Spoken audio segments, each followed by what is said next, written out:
What's going on, guys? It's your boy Ethan. Hope you're having a great day. Welcome back to another video on the channel, and we're going on our way to Encore, doing something that I don't really enjoy, or I'm sure a lot of people don't like either. We're really trying to squeeze in a session, so it's also a random Wednesday morning. It's 10:30 right now, on our way to Encore, and we've got like maybe 3 hours maximum, at the very max, to play some 1-3 here. I think I'm gonna play some 1-3 in this early morning session. I don't feel like running into the morning 2-5 grinders here, so we're gonna hop on the 1-3 game and get some stuff done and just play for maybe 2.5 hours, I guess. Really short amount of time, nothing, stuff that just like obviously no one wants to do, to just go and play for a little bit. But I haven't played in so long. I haven't played since I lost 800 that horrible 2-5 session, so it's been like maybe a week-ish. So, and I've just been super busy with like work and other stuff and YouTube and making videos for you guys as well, and dealing with the whole re-editing process of videos. But anyways, we're gonna go play, really short session, and I'll keep you guys posted and updated on how things go. Obviously, that's the whole point of this video. And yeah, I don't really approve of it, but let's see how this random Wednesday goes. Peace out. I'll see ya. The very first hand that we are dealt when we walk in, first hand, under the gun, aces. Not a bad start. So, aces under the gun with 300 in our stack. We open things up to $15. We get 2 callers from middle position and the button. So, let's go through ways to a flop of 10-3-5 rainbow. Pretty good flop for me. I just don't really want to c-bet this. I only get called by a 10, and really, like, that's it. So I really want to just, you know, I'm really not afraid of any cards coming out, and I'm okay with checking the spot. And action checks around. Turn is the ace. It's another ace. It's the ace of clubs. Brings in a backdoor flush draw, and now we have a set of aces. And there's really nothing I can do again. Hits my range, obviously, as an under the gun raiser. So I check once again, and I'm just praying to God that one of them will bet here. And middle position player checks, and the button ends up betting $20. Thank God for you. And here, obviously, I'm going to raise it up to $65, and the button calls. Middle position player gets out of the way, button calls. Let's go heads up to the the river, which is the King of Diamonds. Another really good card, and she only has about like a little bit behind, like 150, something like that. So I decided to jam the 150 effective. There's really not much of a spot. I really want to look like a bluff and maybe get some really marginal calls here in the spots, because there really isn't a whole lot that can really call besides like King 10 or something. But she quickly folds, gets out of the way, so at least we got additional value out of it. I like my line.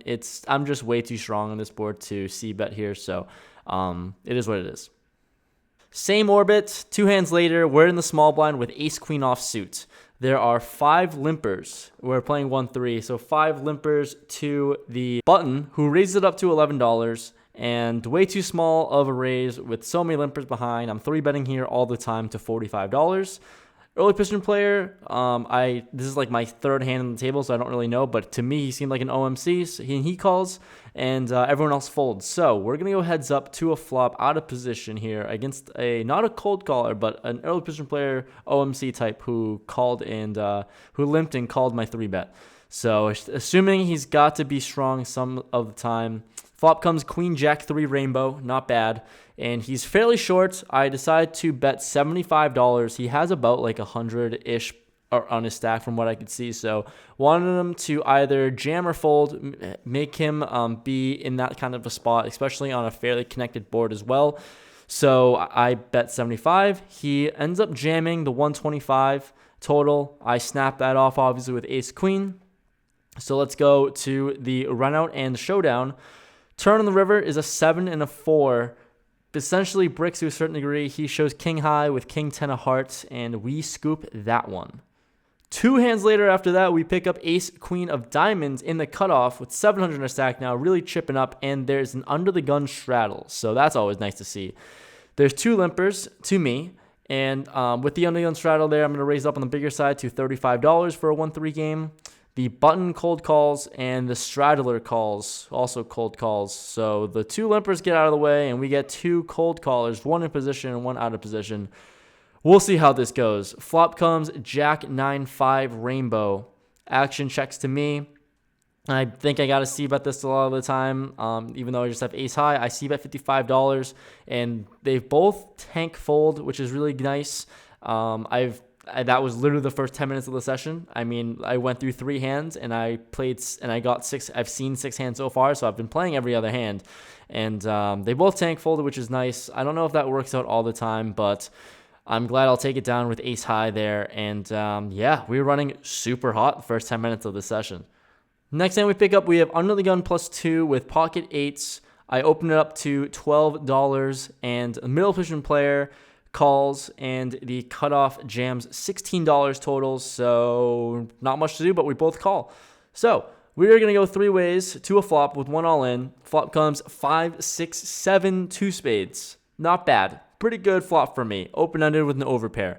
So I lead out $20. He makes the call. Turn is the 3 of diamonds. Shouldn't be a card that really connects with anything. Just an absolute brick. I decided to jam $75 effective. That's all he had left in his stack. He thinks a little bit, makes the call. So let's go heads up to the river and on off to, not a heads up, but showdown to the river. River is the jack of spades I show, and the middle position player shows 2 pair. The jack and 6 of diamonds. Sure. We'll do that. We can lose to you. We'll double you up. We'll double you up. Sure. That's fine. He takes that one down. This hand we have here is probably one of the more weirder spots in hand I've ever played. So let's get into it because it gets pretty interesting. We have Queen 7 of spades in the cutoff, and it's a 7-way limped pot pre. A bunch of limps to me, and the cutoff in position. I'll put in the $3 with my suited queen. So let's go 7 ways to a flop of 10, 7, 5, 2 spades out there. So really good flop for us. Middle pair with the queen high flush draw. Ton of equity. Middle position player bets $10. $10 into 21, you know, I'm just not feeling it. I don't want to play for $10, so I raise things up to 35, fold all the way back to him, and he makes the call. Turn is the 4 of hearts, complete brick, shouldn't change anything, and I still have a ton of equity. He checks to me. I look at his stack. He has like 150-ish behind, or 200, or however much from my point of view. So I decide to just bet again. Of course, I can see a free card in this spot, but I'm going to test it and just kind of see where he's at.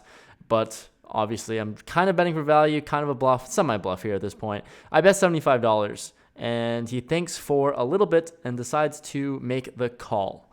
So we're still gonna go to a river. I'm really putting him on a 10 at this point, and I feel like I just kind of have to barrel river to get him off of it. So river is a 6, 4-liner to a straight out there, and there's just a 4-liner straight, super connected, and I think I can barrel him off all the time. So he checks to me. I announce that I'm all in. And it's about like $70 effective, which isn't a lot at all. But that's the only line I can take because I'm turning my hand to a bluff now because it's so connected. And if he has a straight, he snaps it off. But it's really my only chance to win. And he didn't hear me. Other guy doesn't hear me at all. He thought I checked because I think the dealer also thought I checked as well. So he flips over his cards. He flips over Queen 10 of clubs. So I'm dead here. But I announced all in, and so we have the floor come over, go through the whole thing. The players on my left and right heard me say all in, so verbal's binding, that stands. I'm all in here, and I'm selling it hard that I'm all in, and I'm like, yeah, I'm doing this because I need you to fold your Queen 10, your top pair on the most connected board you could ever think of, and I raised on the flop. So, like, yeah, you gotta fold here. So this is my only chance. I am pleading my case, and it holds. So we're all in. He already has his cards face up, so I know what I'm facing. I just need him to fold the $70, and he tanks for maybe a solid 4 minutes total. And 4 minutes is a long, long time, especially for just a really small bet. Ends up clock's getting called on him. I didn't call it, but one of the players at the table did. And when the clock runs 0. He just decides to make the call, hero call, and he's good. I muck my cards, and he got me there. He made the right decision. It was really interesting. Never had that happen before where his cards were just face up and we're playing, and he still has a decision to make. and it is what it is, you know. I think like that I think he folds that all the time. I think that should be a fold a lot of the time. The only issue is that he just didn't have enough behind, which is really annoying. I wish he had more behind, so it could have been a legitimate decision. But he tanked for 4 whole minutes, and I'm just like chilling, like, hey, yeah, no, I have you beat. Just like muck your cards, please. But it is what it is. He takes it down, and we don't get that bluff through. The last hand we'll go over, we have ace-10 offsuit on the button. Early position player limps, and thinking he's a fairly active player and a rec player, I decided to raise things up to $15 on the button. I hate ace-10 offsuit. I just can't win with it, but still a hand that I can obviously raise, especially in position. And only he calls, so we're going to go heads up to the flop of 10-6-4 rainbow. It's really interesting, really also obviously really great flop for us, but really interesting when he leads for $40. Overbets the pot and out of position and just leads $40. And he only has about 100 behind, so it's not like he has a whole lot behind either. Here in this spot, obviously I'm just going to flat call this, keep all his bluffs in range, and just let him value himself, because like what is happening here? Like maybe a 6-4, but that's about it. Turn is a 3, brings in a backdoor flush draw as well. He once again leads out for $60, and he only has 40 behind. Easy spot here. I jam because he's going to be committed anyways. He snap calls, and once he calls, he was super excited. He shows his cards.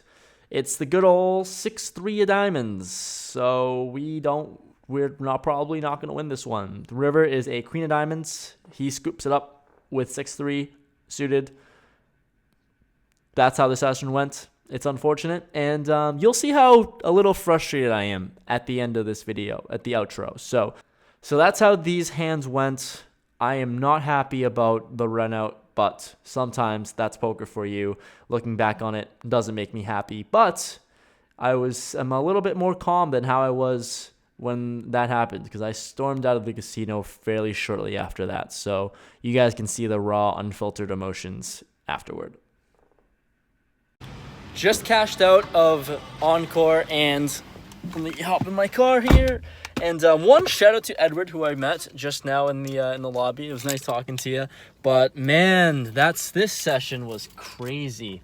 Played for 2.5 hours. Like I said, I had to play quick because I'm on a time limited kind of thing. I don't know,